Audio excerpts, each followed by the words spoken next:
Buenos días o buenas tardes casi ya.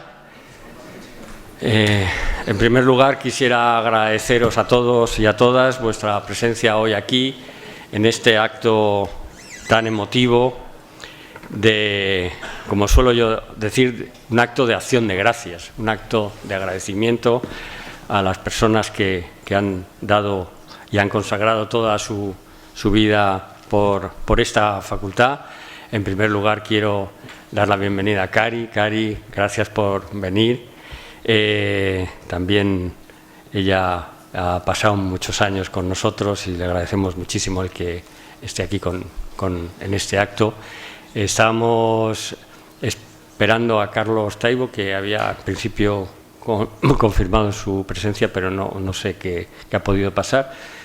Y bueno, pues simplemente deciros que, o empezar con aquella famosa frase de que decían sentir gratitud y no expresarla es como envolver un regalo y no darlo.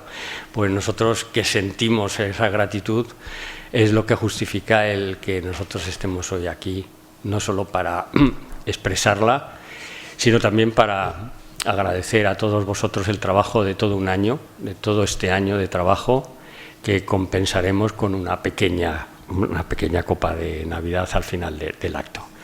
El acto, como todos los actos emotivos, tienen la principal herramienta de la palabra. Los universitarios somos gente de palabra, y eso quiere decir que en los actos en los que queremos expresar nuestros sentimientos utilizamos la palabra.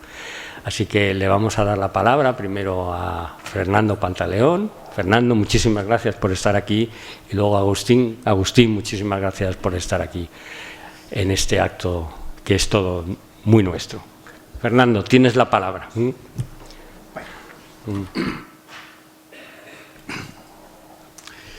Bueno, me conocéis, suponéis que viniendo hacia aquí esta mañana en el coche estuve buscando la frase cinematográficamente espectacular con la que comenzar mi disertación aquí. La primera que me vino a la cabeza fue en inglés, una frase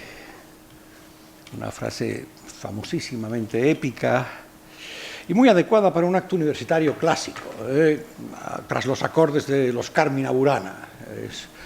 La frase era "We happy few, we bunch of brothers". Pero luego lo pensé y digo, hoy no es 25 de octubre, hoy no es San Crispín, quizá la frase no sea la oportuna. Seguí dándole vueltas y digo, vas a una facultad de Derecho. Entonces, rápidamente me vinieron a la mente, repasé mentalmente los discursos de Atticus Finch en Matar a un ruiseñor y de Frank Galvin en Veredicto Final.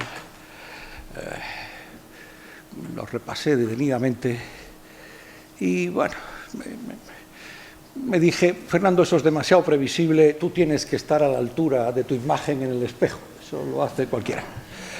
Y finalmente me decidí por otra frase. Suponía que algunas personas se iban a preguntar que por qué me había jubilado anticipadamente este año.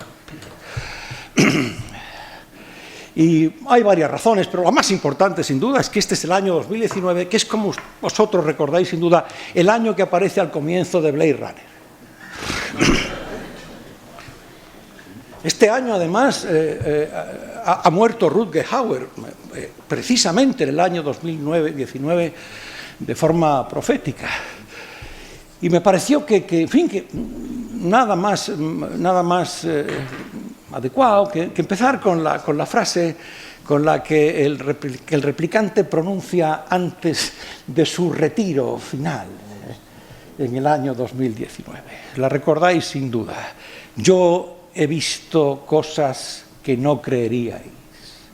Naves de guerra en llamas más allá del hombro de Orión. Yo he visto rayos de cesio brillar en la oscuridad cerca de la puerta de Tannhäuser. Y todo eso se perderá en el tiempo como lágrimas en la lluvia. porque, como quizá no sepáis, los más jóvenes que estáis aquí, yo he visto cosas que no creeríais. Yo he visto cosas que no... Yo he visto a Matías Cortés dar una clase de Derecho Tributario. O mejor dicho, venir a darla. Ya en serio, yo he visto a Luis Díaz Picazo en un seminario de Derecho Civil, donde en el año 78 nos contaba cómo iba a ser la reforma de la ley del divorcio. No sé si os acordáis que no había. Había que matarle.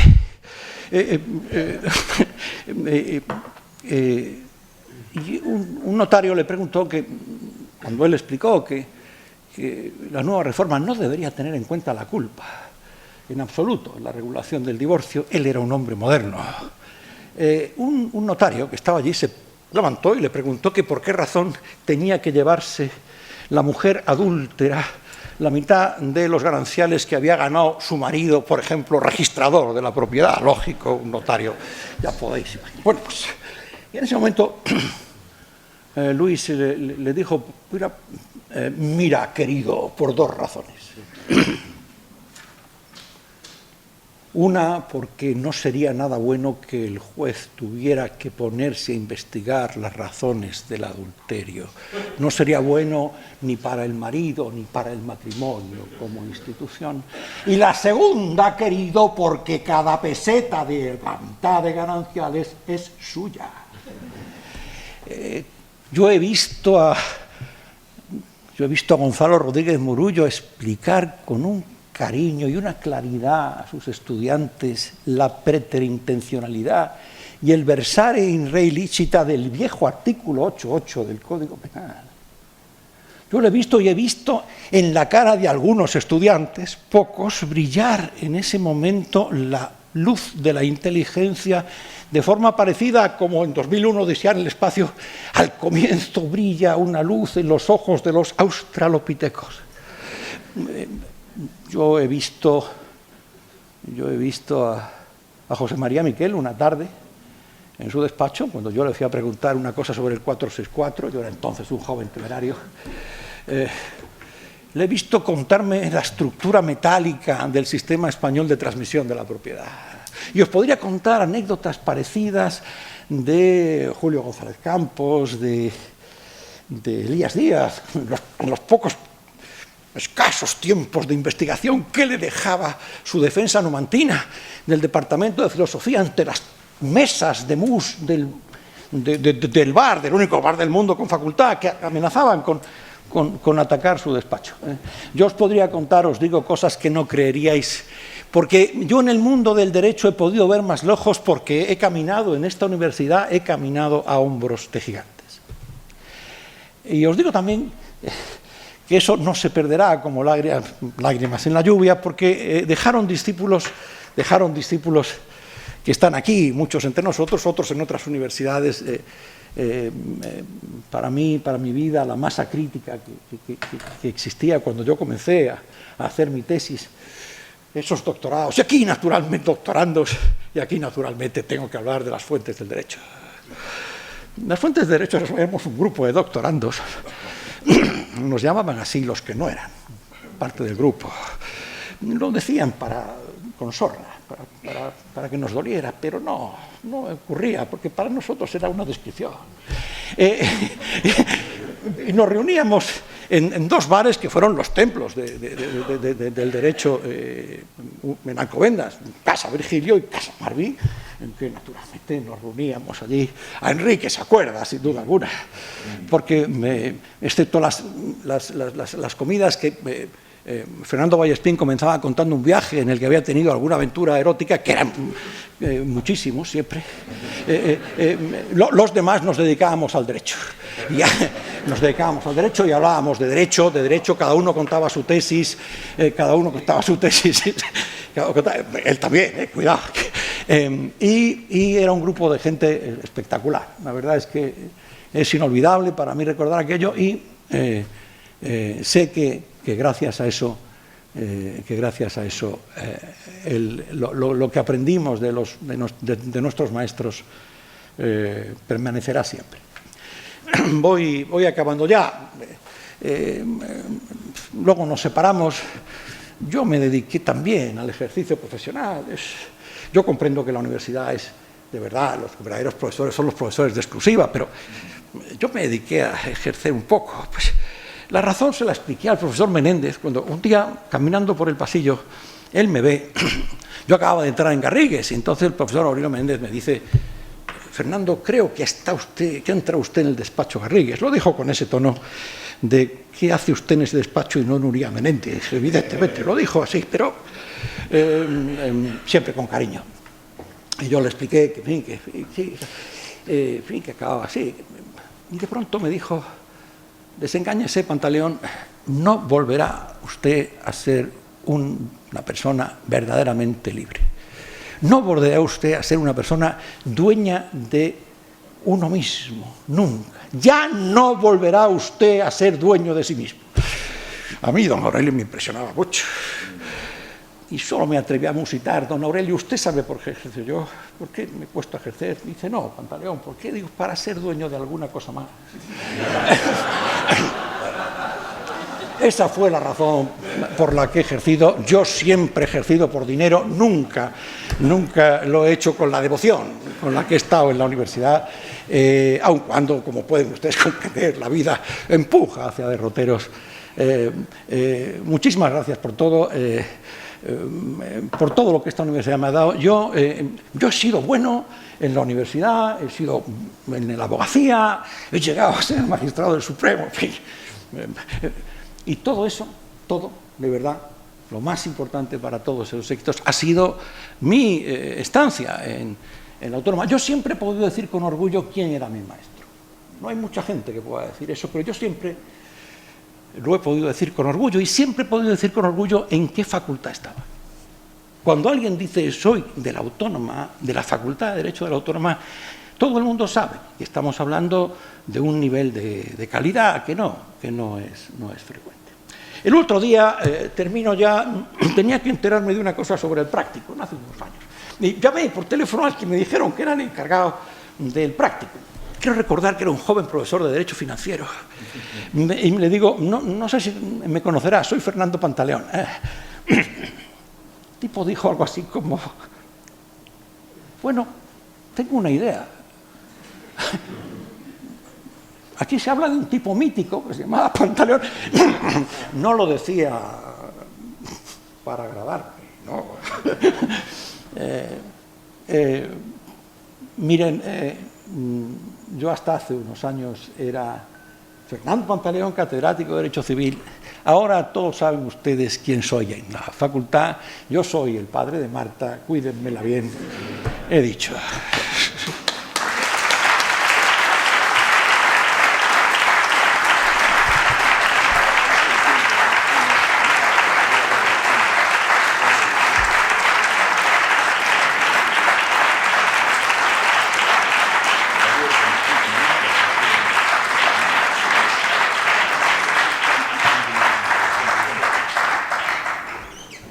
Muchas gracias, querido Fernando. Tiene la palabra Agustín Jorge. Ilustrísimo... ¿Está bien esto o no? ¿Sí? Sí. Ilustrísimo señor decano de la Facultad de Derecho de la Universidad Autónoma de Madrid.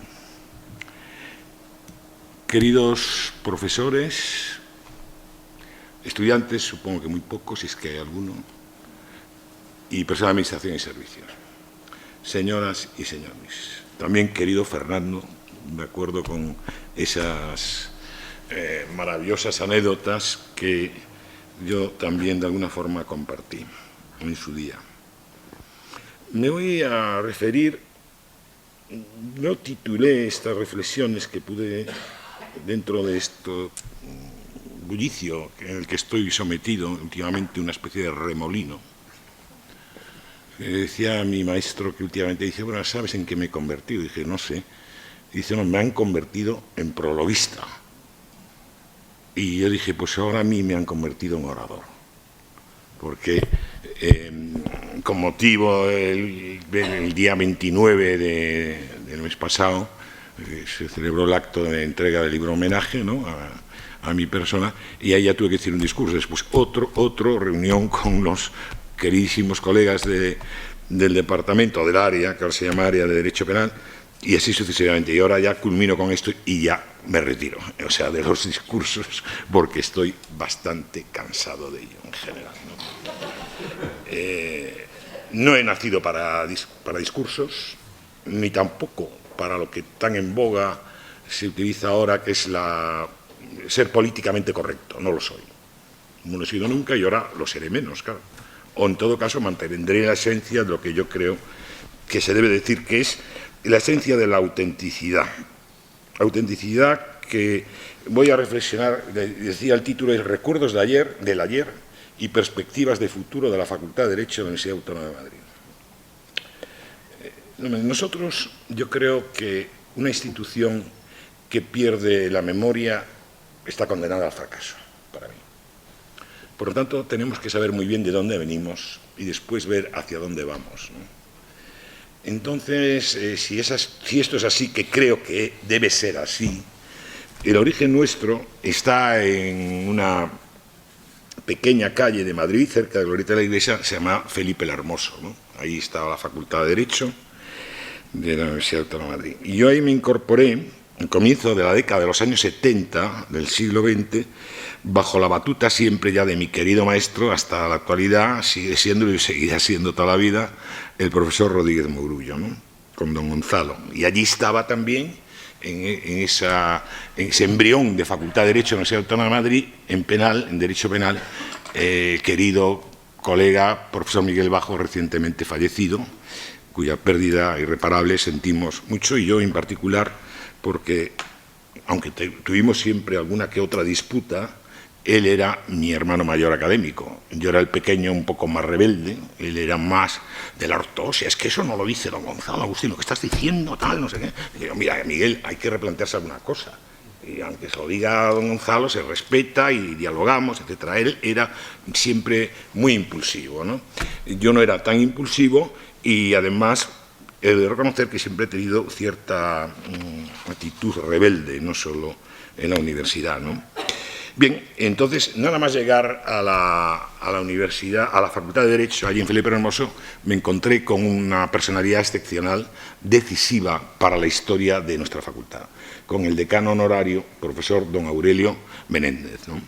Me impresionó desde el principio, amabilísimo, muy cariñoso, muy respetuoso, y volcado con esa gran empresa.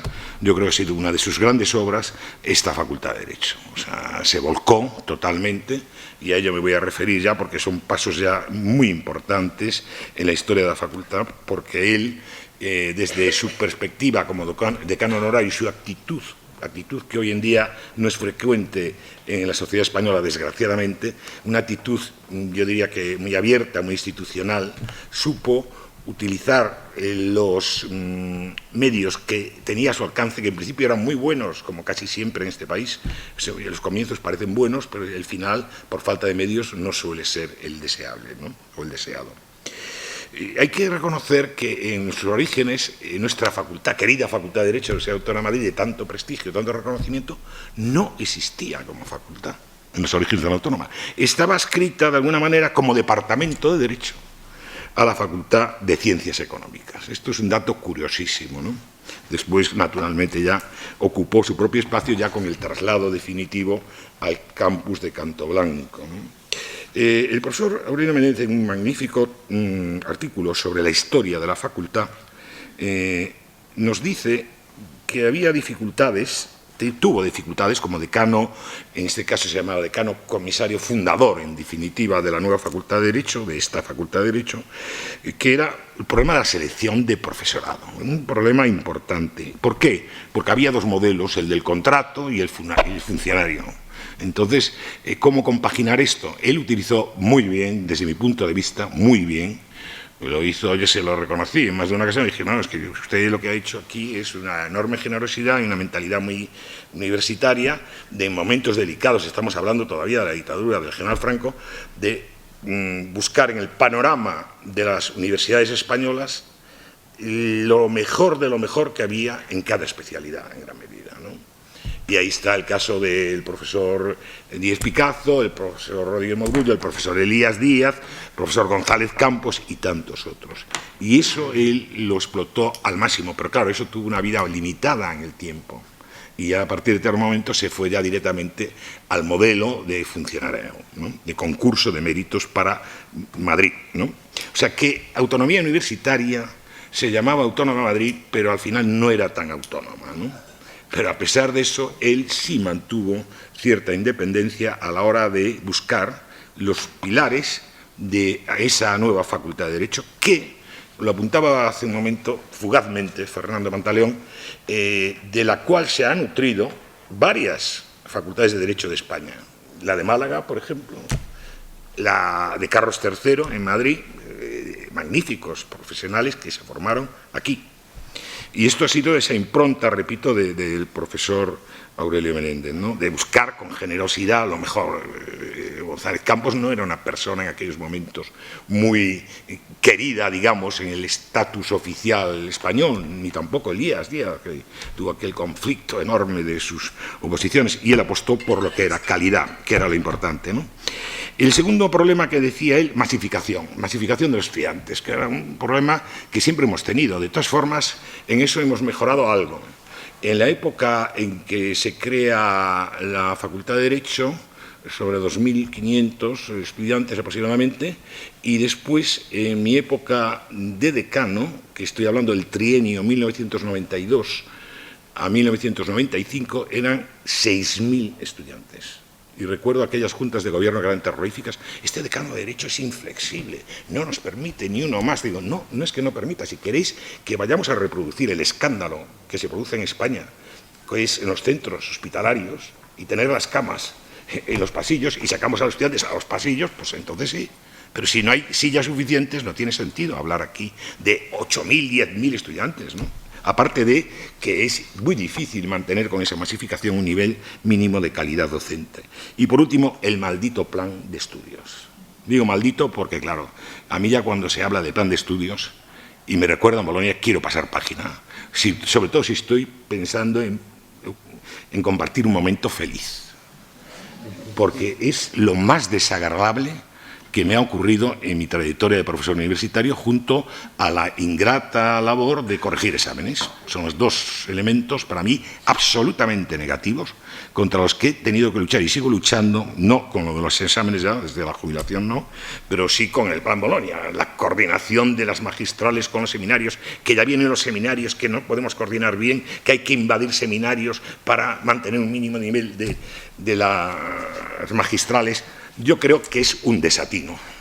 Para mí es un error histórico de esta facultad, el haber asumido, como se ha asumido, casi acríticamente el plan de estudios de Bolonia. Ni Bolonia lo aplica, porque tengo queridos colegas de Derecho Penal de Bolonia que dicen que no lo han aplicado, que empezaron a aplicarlo y aguantaron 2 años porque se dieron cuenta que los alumnos ni siquiera leían los manuales, ni en Alemania, claro, un país serio, no puede aplicar esto, ¿no? ¿Por qué? Por enorme rigidez, porque es el agobio y la angustia para el profesor, para los estudiantes, para el personal de administración y servicios. Y toda la burocracia, que hay que decirlo así, que lleva consigo. Bien, ha habido gente muy creyente en ese tema, yo no estoy en absoluto de acuerdo con esos planteamientos, creo que se necesita una revisión a fondo en la línea que marcaré en la parte final de mi intervención. Bien. Seña de identidad de esta facultad, sin lugar a duda, la excelencia, se ha dicho antes, ¿no? En el desarrollo de la labor científica, nuevas generaciones de profesores, una actividad docente muy digna y muy seria, unos estudiantes valiosos. Ahora, quizá un poco menos, ¿no? Yo lo de los estudiantes hay algo que no he logrado superar en los últimos tiempos, que es sus limitaciones en la capacidad de comprensión lectora.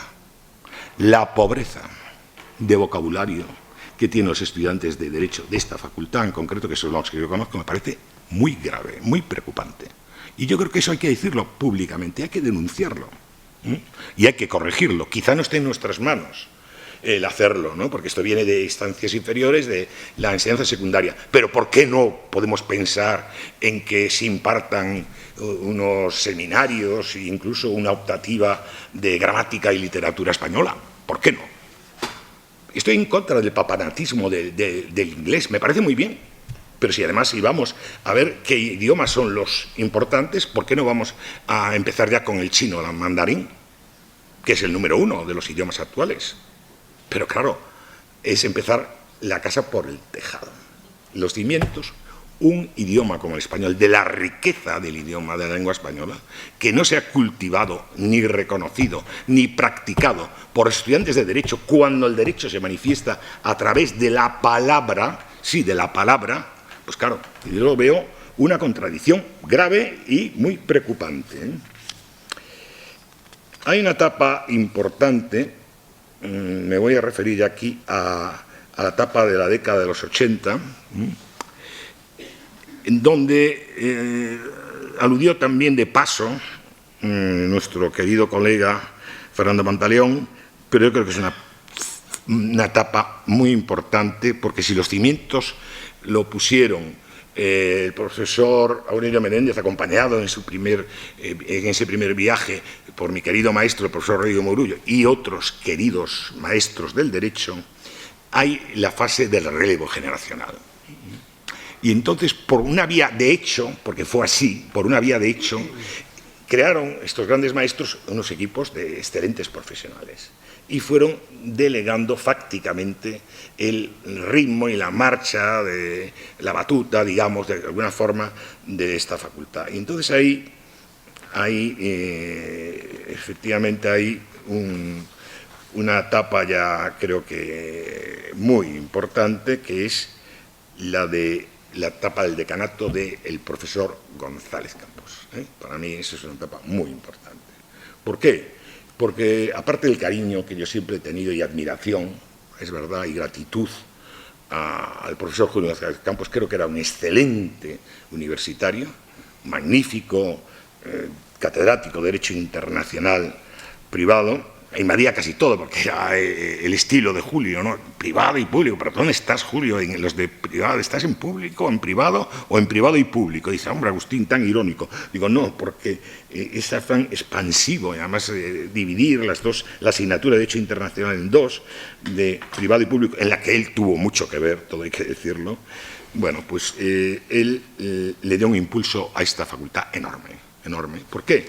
Porque le dio un nuevo aire, una visión muy moderna, crítica de lo que debe ser el quehacer universitario, y en ese sentido yo creo que tanto en política de profesorado como a nivel de visión de lo que debe ser la Facultad de Derecho, yo creo que hizo un gran papel, ¿no?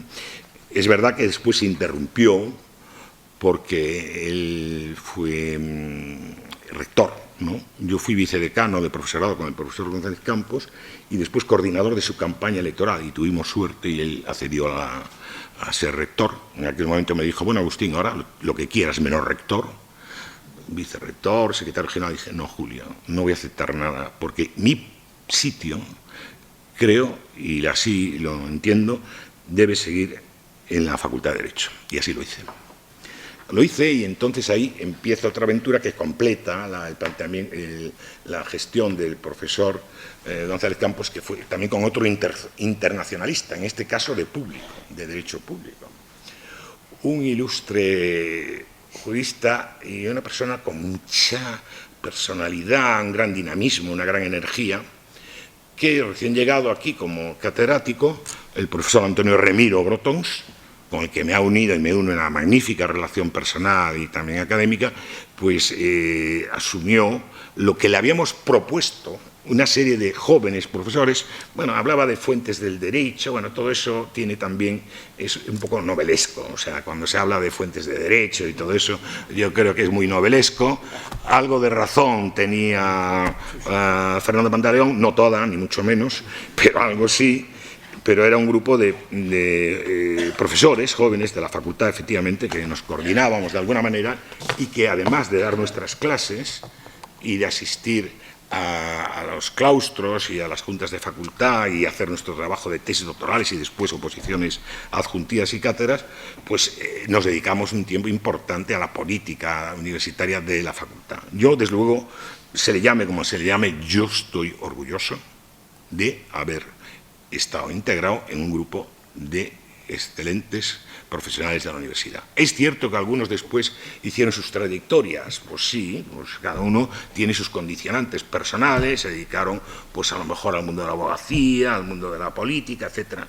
Yo, como nunca lo he necesitado, pues me dediqué a lo que me gustaba, que es la universidad, punto y final, ¿no? Y a la que me encuentro, y me he encontrado siempre muy a gusto, así de claro, ¿no?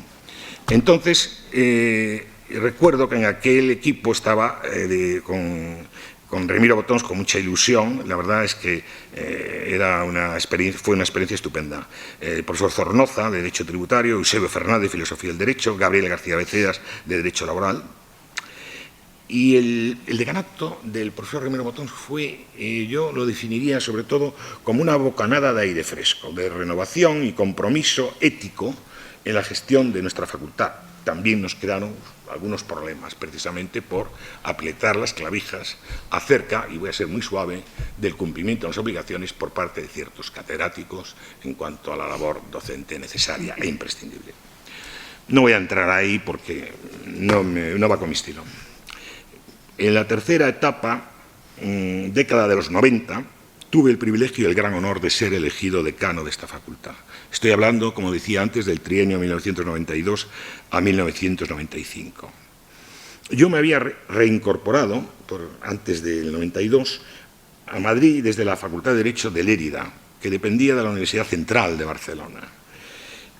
Yo tomé posesión en la Universidad Central de Barcelona, siendo rector un magnífico universitario, el profesor Brical, José María Brical, y después habría que trasladarse a Lérida, claro.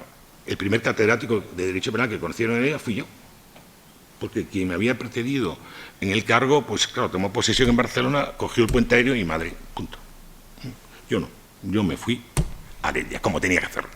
Una vez más, cumpliendo con mi deber, a Lérida, a ocupar la primera cátedra que tuve a mi alcance después de muchas oposiciones. No voy a contar esas batallas de mis oposiciones, que son terribles. Algunas de ellas, como la de Canarias, fue histórica, ¿no?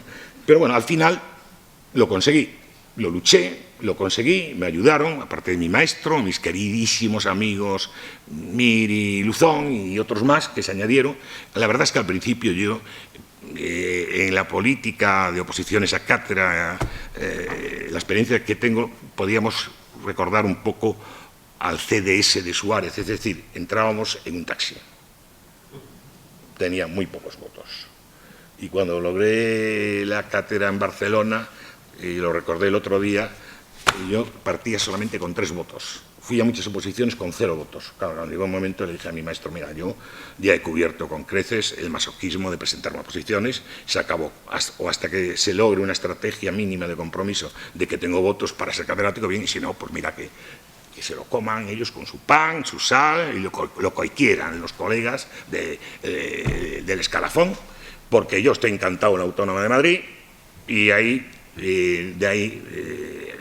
comparativamente, aquello era hacer un paréntesis, una vida agradable como la que he tenido siempre aquí, por el apoyo del propio claustro, de los estudiantes y el programa de servicios, y meterme otra vez dije, no, tiene que haber un acuerdo mínimo, que se estaba fraguando ese acuerdo, y al final se fraguó, todo hay que decirlo, con la intervención de mi querido maestro y el protagonismo de Cobo, del profesor Cobo, que es en estos momentos una persona que no se cita casi en el escalafón. Me parece injusto.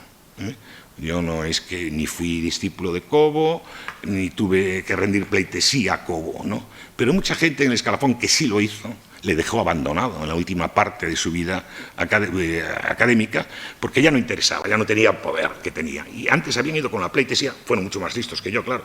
Hicieron una estrategia, y cuidaron muy bien a Cobo y salieron catedráticos antes que yo. Pero bueno, es la injusticia de la vida, del desagradecimiento, de la falta de memoria de los colegas, en general. Creo que ahí hay un grupo de profesores de Derecho Penal, catedráticos, que no se portaron ni mucho menos con la honradez y con la coherencia que yo creo que debe tener toda persona, ¿no? Bueno, yo salí ahí, pero con 3 votos. Y yo le decía a un colega que ya era catedrático, oye, que voy a lo de Lérida, dice, ¿y cuántos votos tienes? 3, muy pocos. ¿Por qué? Dice, porque hay que llevar 4 como mínimo, porque uno siempre te falla. Bueno, aquí no me falló. Así eran 3 y 3 que quedaron. Bien, yo decía que volví a Madrid ya después de la aventura de Lérida, que en general fue muy positiva, salvo algún incidente que tuve como siempre, con algunos colegas catedráticos de otras especialidades y la forma de hacer las cosas, de conceder un premio extraordinario de doctorado a través de vía telefónica, a lo que me negué, claro, con rotundidad. Y el decano me dijo, no, claro, tienes todavía el sarampión de joven catedrático. Bueno, pues es una enfermedad crónica que yo he tenido y sigo manteniendo a mucho orgullo. Lo que creo que es injusto e inaceptable, siempre lo mantendré como algo contrario a mis principios e inaceptable, pase lo que pase, esté en Cataluña, Madrid o donde sea. Y eso fue lo que hice. Se armó un cierto revuelo, pero a partir de ahí ya las cosas cambiaron en cuanto a la concesión del premio extraordinario de doctorado. No se puede hacer telefónicamente, por respeto a la institución y por respeto a los candidatos. Esto lo quería decir porque es así. Y en cambio tuve una experiencia extraordinaria con los estudiantes. Cuando me despedí, se levantó todo el aula completa, 200 estudiantes, y provocaron algo que yo nunca experimenté, ni he experimentado y espero que nunca experimentaré, que es salir del aula con los ojos humedecidos, ¿no?, del cariño y el agradecimiento que me mostraron. Bien, entonces decía que, dije yo, bueno, vuelvo a Madrid, bueno, estaré ahora en una etapa, después tantas oposiciones, tantos follones, director de departamento, de privado, de público, bueno, que diga de privado no, pero de público sí, y de penal también, y vicedecano 2 veces. Dije, bueno, ahora un poco de tranquilidad, de eso nada. Al volver a Madrid, y estoy hablando finales del 91, estaba de decano de la facultad el profesor José María Viquel, con el que siempre me llevo bien, muy bien diría, yo le aprecio mucho académicamente y personalmente, ¿no? Tiene muchas condiciones extraordinarias de carácter humano y después académicamente un gran profesional, ¿no? Siempre he tenido mucho cariño y creo que es recíproco, aunque yo ya le digo a él de vez en cuando, digo, a ti, José María, lo que te daña son tus amistades, que tienes amistades peligrosas, pero por lo demás, excelente, y la relación que mantengo con él, magnífica. Bueno, entonces, terminaba el mandato, y estábamos en, voy a contar la anécdota exacta del origen de aquel decanato, ¿no? Vamos, de cuando yo asumí eso. Estábamos en una recepción en la embajada alemana, como es becarios, ¿no?, en Alemania, y se me acerca José María y dice, oye, tengo mucho interés en hablar contigo. Bueno, José María, estamos aquí, hablamos más adelante, en otro momento. Que no, es que mucho interés y es urgente. Dije yo, bueno, pues espera que terminemos esto mínimamente, saludar y nos vamos a una cafetería próxima y ahí hablamos. Así fue. Entonces ya nos salimos de la embajada alemana, de aquel cóctel, y fuimos a una cafetería próxima y ya me suelta, pues como es José María, muy directo. Usted, quiero decirte que esto, yo termino mi mandato de decano de aquí a un par de meses. Y entonces, como la tradición aquí es la de que para ser el decano se elige teniendo en cuenta la opinión contrastada de quien tiene más respaldo, un respaldo muy claro en la facultad, a mí me han llegado muchísimas informaciones que van en la dirección de que tú deberías ser el futuro decano. Yo dije, hombre, José María, esto... para mí tiene que haber 2 condiciones. Una es la de que tú no te presentes. Si tú te presentas, yo no me voy a presentar. Jamás haría una batalla electoral, aunque me parece que es muy legítima y me parece muy bien que la haya habido últimamente en esta facultad, eso me parece positivo, pero yo con José María Viquel no. O sea, no quiero, no es mi estilo. No. Y entonces, esa es una... O sea, que si tú te presentas, yo no me presento. Y la segunda es, quiero contrastar lo que me estás diciendo de que efectivamente existe una opinión mayoritaria que respalda mi posible candidatura. Lo contrasté y la verdad es que el resultado fue positivo y así me lancé a selecciones a decano. La verdad es que es una de las etapas en cuanto a gestión académica más extraordinarias, más maravillosas, aunque difíciles, que he tenido en mi larga estancia en esta facultad. Teníamos problemas. Primero, yo creo que lo más importante de mi etapa de decano para mí fue el equipo, sin lugar a duda, y no es una cuestión de forma, no, un equipo extraordinario. Y también es verdad que ese equipo lo elegí yo, sin ninguna interferencia, de ningún tipo. Nunca la aceptaría pero la hice por mi cuenta. Que creó cierta disputa y críticas, era la época también de las cuotas, que si había pocas mujeres, etcétera, todo eso. Yo lo sumí en una asamblea abierta y fuimos adelante. Profesores de la calidad y del nivel de Juan Carlos Bayón, de Luis Pérez Prat, de Enrique Peñaranda, de Lascurain, en fin, gente extraordinaria, ¿no? De Esther Gómez Calle, ¿no? De Ángel Menéndez Rexá, en fin, gente estupenda. Miguel Virgós también, ¿no? Siempre el díscolo Virgós, como digo yo, pero entrañable y muy buen vicedecano, ¿no? Muy bueno. Pero ahí tuve yo mis más y mis menos, todo hay que decirlo. No voy a decir en qué términos, pero tuvimos nuestras disputas, pero él siempre se mantuvo, la verdad, cosa no fácil, ¿no? Nieves Fenoy, Cristina Izquierdo en Relaciones Internacionales y en Informática, en fin, un equipo, yo creo que magnífico, sinceramente, con todos mis respetos. Salvando al decano, el resto, perfecto. La secretaria del decanato era el poder fáctico de la facultad, como ha sido siempre, Lina. Lina era, vamos, controlaba absolutamente toda la agenda. Yo le recuerdo que le dije a Lina, nada más llegar, entré yo así en el despacho de decano, dije, bueno, Lina, el nuevo decano de Derecho no come, y además un círculo rojo para los días que tiene clase. Para mí eso es sagrado.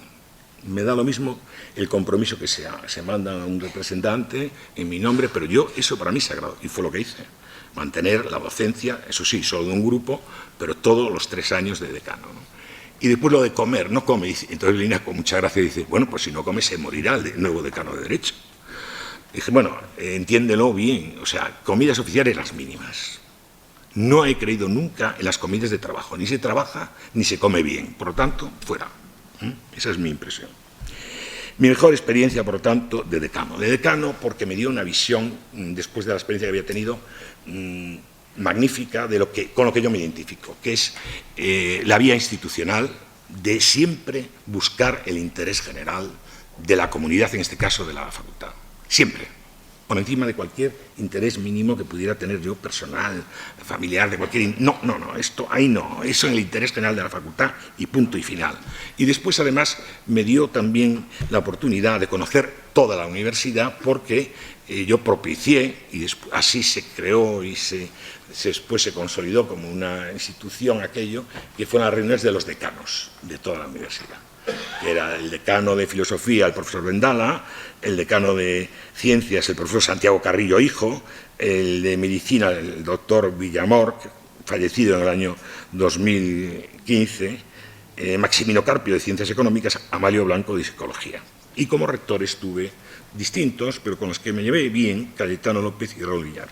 Como es la etapa en la que uno dice las cosas como las siente, en gran medida, con respeto, claro, me llevo bien con los dos, pero sí es verdad que yo tenía un especial, y tengo un especial feeling y aprecio personal, siempre lo he tenido, con el profesor Raúl Villar. Eso es verdad, ¿no? Que además, precisamente, entre otras razones, facilitó además la etapa final de mi etapa de decano, ¿no? Y sí quiero decir, cara al futuro, ya entro en la etapa del futuro, que nosotros, o sea, la facultad tiene que estar muy agradecida a un excelente vicerrector de infraestructuras, concretamente de bibliotecas, que es el profesor Javier Ordóñez, de la Facultad de Filosofía. ¿Por qué? Porque en mi etapa de decano, cuando pusimos en marcha este nuevo edificio, tuvimos muchísimos problemas, ¿no? Aparte del arquitecto, que era muy especial, ahora contaré a lo mejor alguna pequeña anécdota, pero terriblemente especial. O sea, yo que un gran arquitecto, premiado y gran prestigio, catedrático de arquitectura, Antonio Fernández Alba, cuando ya estaban muy avanzadas las obras, entro en el hall.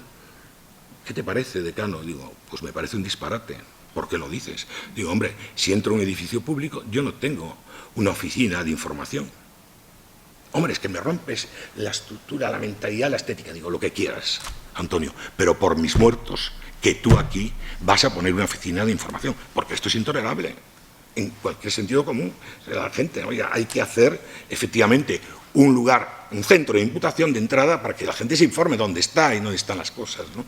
Al final eso se hizo, como también se hizo, se lo sugerí yo, lo que se llama el geriátrico, como siempre la agudeza de los colegas, ¿no? El geriátrico, porque estaba todo aquello al descubierto. Y dije, mira, has puesto un pasillo muy estrecho para comunicarse un departamento con el otro, pasando por el decanato. Oye, y tienes aquí un espacio enorme, podías ahí abrir un espacio también para reunirse con tresillos y tal. Y fue lo que hizo, eso es el geriátrico, y se incorporó allí los tresillos de los antiguos directores del antiguo edificio de la facultad.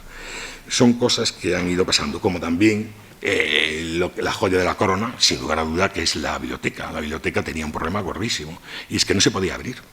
No se podía abrir porque tenían como 10 o 12 puertas de entrada y de salida. Dije, no, esto en un mes quedamos sin libros. Nos expolian.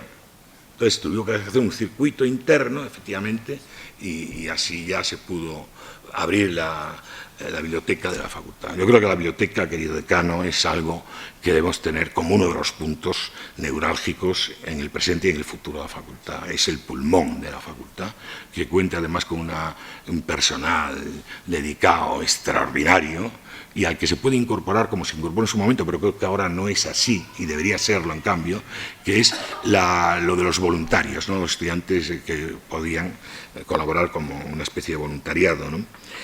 Y después hay algo que sí me preocupa mucho, que es la política de profesorado. La política de profesorado, yo creo que tenemos que ser especialmente reivindicativos en el contexto de la propia Universidad Autónoma de Madrid. Con la carga docente que tenemos, los servicios que damos, yo creo que ahí hay que ser más reivindicativos en sentido comparativo a otros centros, ¿no?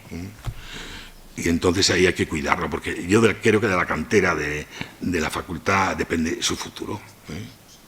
Y en ese futuro tampoco estaría de más replantearse también la captación, que esto entra con los orígenes de los que yo hablaba, de magníficos, a lo mejor, profesionales, profesores de universidad, de otras universidades españolas y extranjeras, que pudieran también ser solidarios con el impulso y renovación de nuestra facultad, ¿no?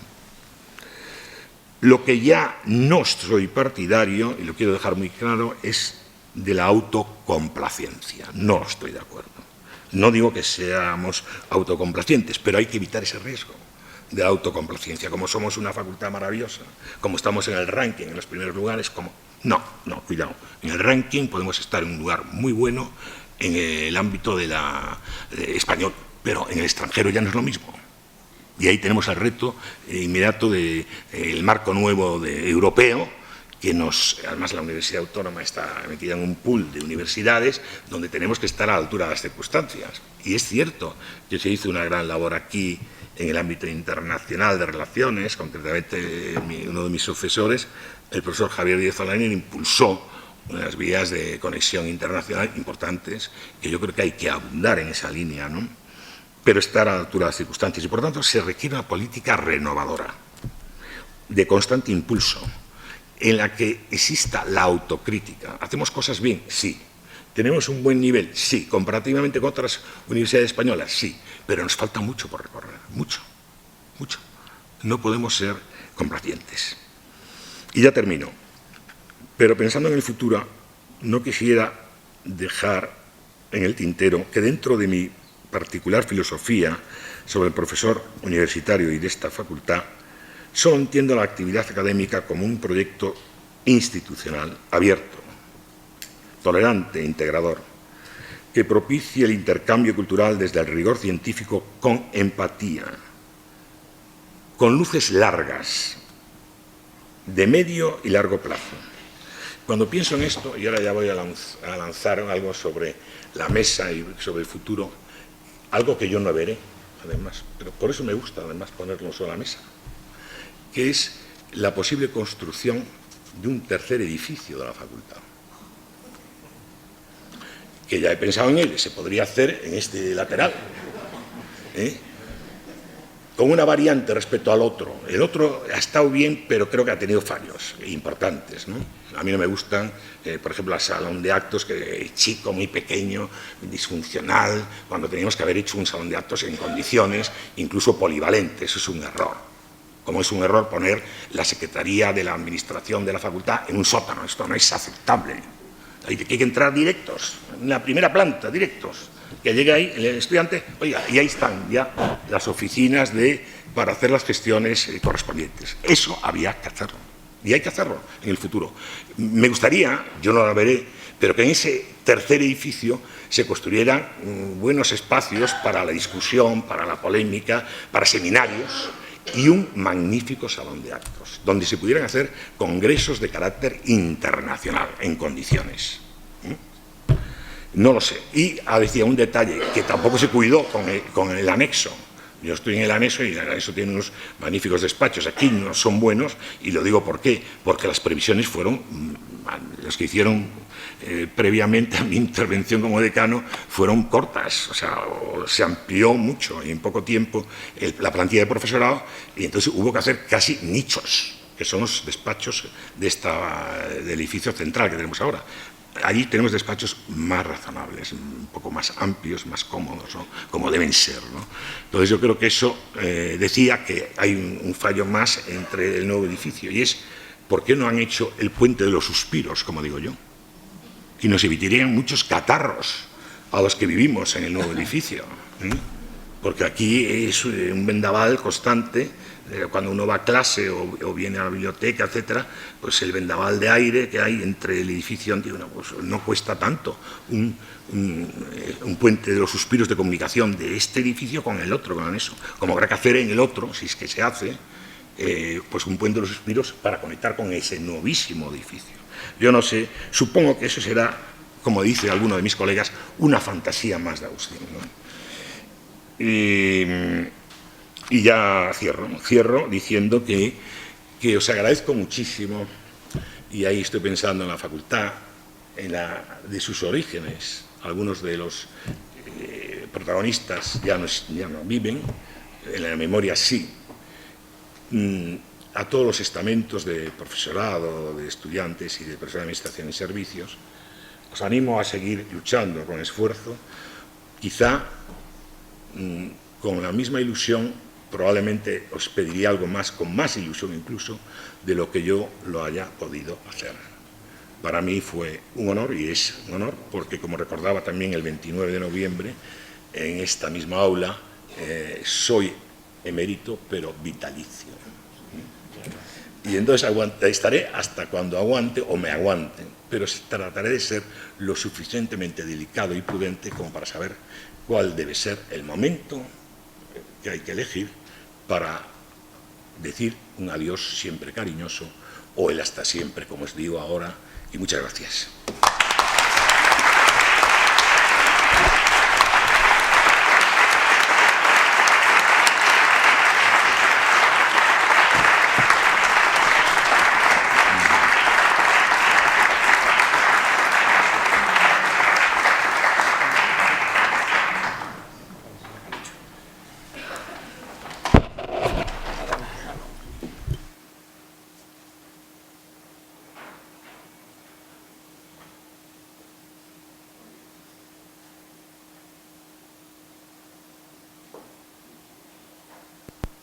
Bueno, ya decía al principio que este era un acto de acción de gracias, y que la gratitud hay que expresarla como el que tiene un regalo, sentir gratitud y no expresarla. Es como envolver un regalo y no darlo. Así que nosotros vamos a expresar la gratitud dando el regalo, que es una pequeña muestra de nuestro cariño y de nuestro afecto por tantos años de sacrificio y tantos años de trabajo que habéis desarrollado en nuestra facultad. Así que, en primer lugar, se la vamos a dar a Fernando Pantaleón. Fernando, muchas gracias.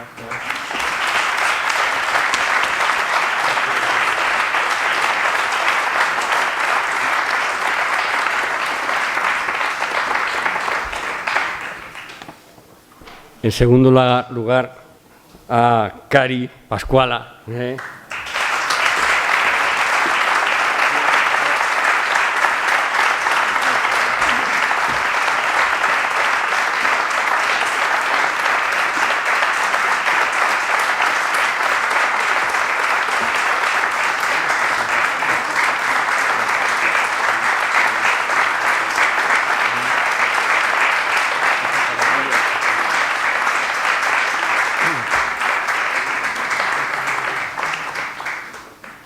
Y en tercer lugar, Agustín. Agustín.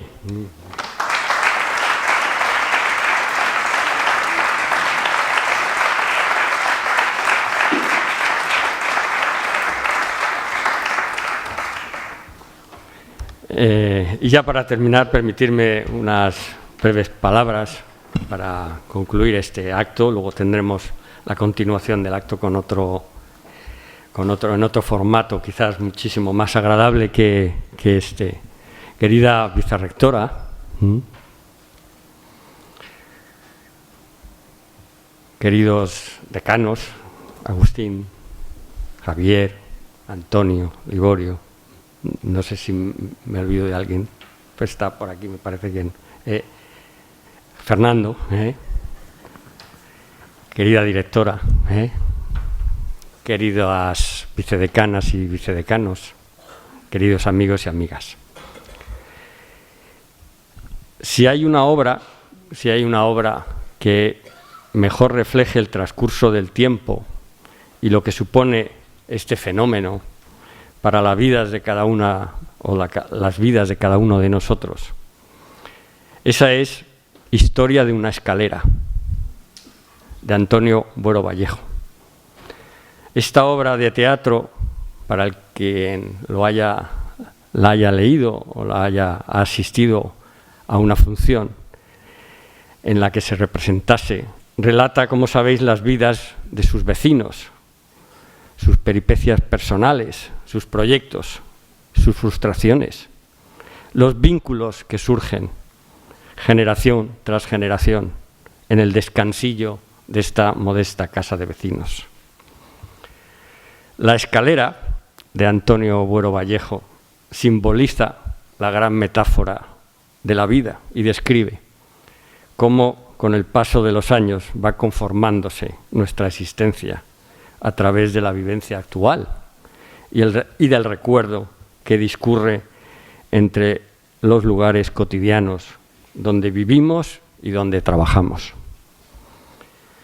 A veces uno no sabe, o sí, por qué está aquí, o cómo ha llegado hasta aquí. Francesco Carneluti, el gran procesalista italiano, lo achacaba a una forma de intuición. La vocación no es nada más que unir por aquí en lugar de unir por allá, porque siempre hay un algo que le llama a uno, pero ese algo es una nada, decía, y quien así lo desee expresar puede darse el gusto de llamarla casualidad. La casualidad, amigos míos, queridos amigos, es esa mano invisible que en la oscuridad dirige nuestro destino sin que uno imperceptiblemente lo vaya notando. ¿Acaso no fue, o sí, casualidad el que un día vuestro barco, el vuestro y el vuestro, Cari, arribara a este puerto y lo que en definitiva ha sido lo que haya marcado el rumbo de vuestras vidas? Puede ser. Y hablando de casualidad, no es nada casual que la vida de la facultad se asemeje también a la vida de aquella escalera de Antonio Buero Vallejo, siempre presente, siempre asistiendo como testigo mudo e intachable.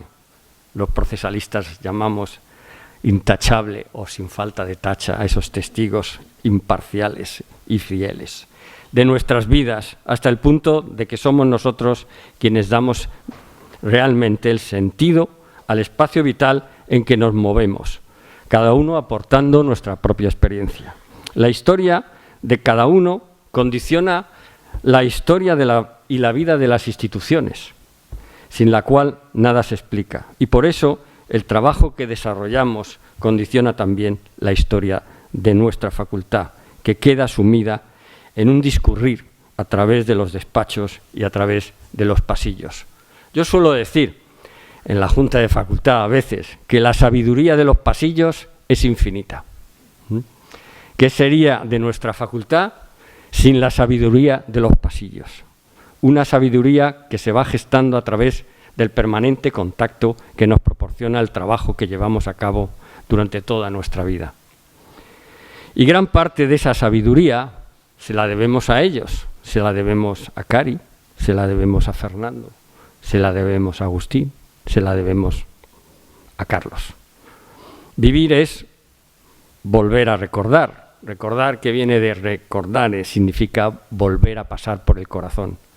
Hoy estamos aquí tanto para recordar como para dar las gracias a quienes un día consagraron su vida entera a la facultad. Y hoy es el momento de recordar que gran parte de lo que la facultad ha conseguido se debe al trabajo y al esfuerzo de ellos. Cada generación se instala no en cualquier parte, sino precisamente sobre la anterior. A quienes forman parte de una generación les corresponde retomar el testigo de la generación que le precede, sin la cual nada se explica. Cada generación es el eslabón del siguiente. Y yo recordaba aquellas palabras de Fernando Pantaleón porque las tenía escritas en el año 99. Y comparto también ese sentimiento que en ese momento le embargaba. Decía que había algo en su generación en lo que todos coincidían, y es que podían decir con orgullo el nombre de sus maestros. Lo acaba de recordar él. Algo de eso evoca aquella escena del Rey León en la que Rafiki trata de reconfortar al joven Simba, quien temeroso de su futuro se encontraba sumido en una profunda crisis existencial. Llevándolo a un lugar apartado de la le dijo: mira, asómate a este pequeño estanque. Y cuando el agua dejó de moverse, estupefacto se dio cuenta de que era la viva imagen de su padre, Mufasa. Él vive en ti, le contestó el viejo mandril, mientras desde lo alto se oía una voz profunda que le invitaba a ocupar su lugar en el ciclo de la vida. Querida Cari, querido Fernando, querido Agustín, gracias por vuestro esfuerzo, gracias por vuestra abnegación y compromiso, gracias a vuestra dedicación. Otros, muchos jóvenes que hay aquí en esta sala viven en vosotros. Por eso os pido un esfuerzo más, porque esto siga ocurriendo y que intentéis ayudar a todos estos jóvenes a que ocupen su lugar en el ciclo de la vida. Ya sabéis que la obra de Buero Vallejo termina cuando sus protagonistas, echando la vista atrás, contemplan cómo las vidas que ellos vivieron acaban replicándose en las de los respectivos hijos, Fernando y Carmina, quienes en el descansillo de la escalera, con las manos entrelazadas, sueñan con un futuro mejor, a pesar de la tradicional rivalidad existente entre sus respectivas familias. Una generación está empezando a recuperar el pulso que siempre tuvo esta facultad. Démosle una oportunidad.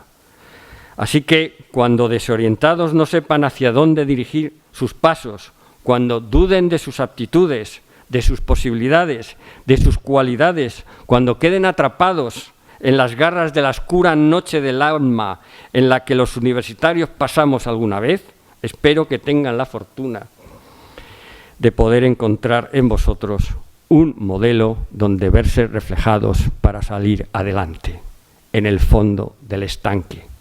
Ellos viven en vosotros. En fin, son días días de alegría,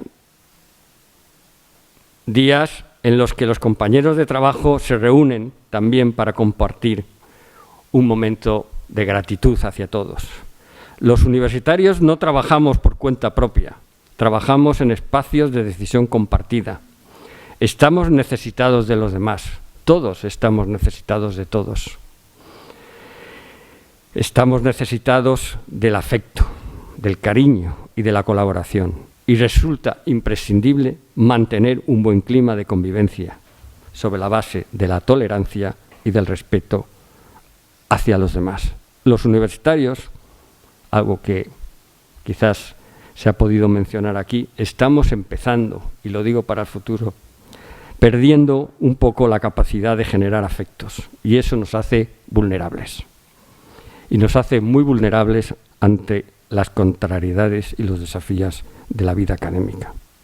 Reservemos, por lo tanto, un poco de nuestra comprensión navideña hacia nuestros compañeros de trabajo, que, por cierto, no son solo o únicamente los que trabajan con nosotros en las labores docentes, sino los que se encuentran a nuestro alrededor colaborando con la gestión, el personal de administración y servicios, y en otras tareas igualmente importantes, el personal de la limpieza, el de la cafetería y el servicio de mantenimiento. Termino.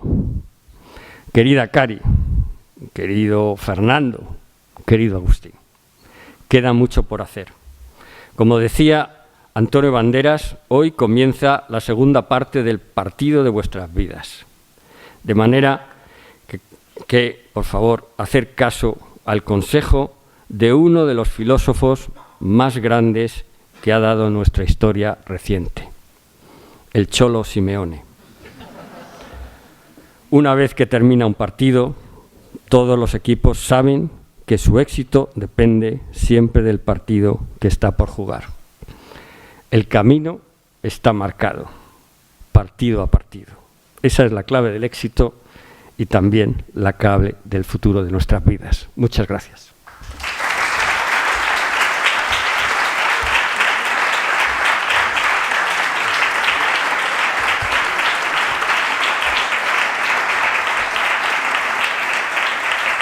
Bien.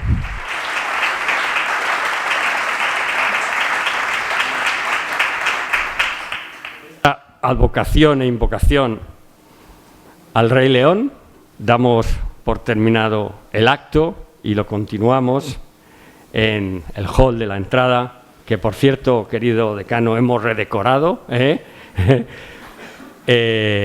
para que podáis pasar todos un rato agradable. Muchísimas gracias.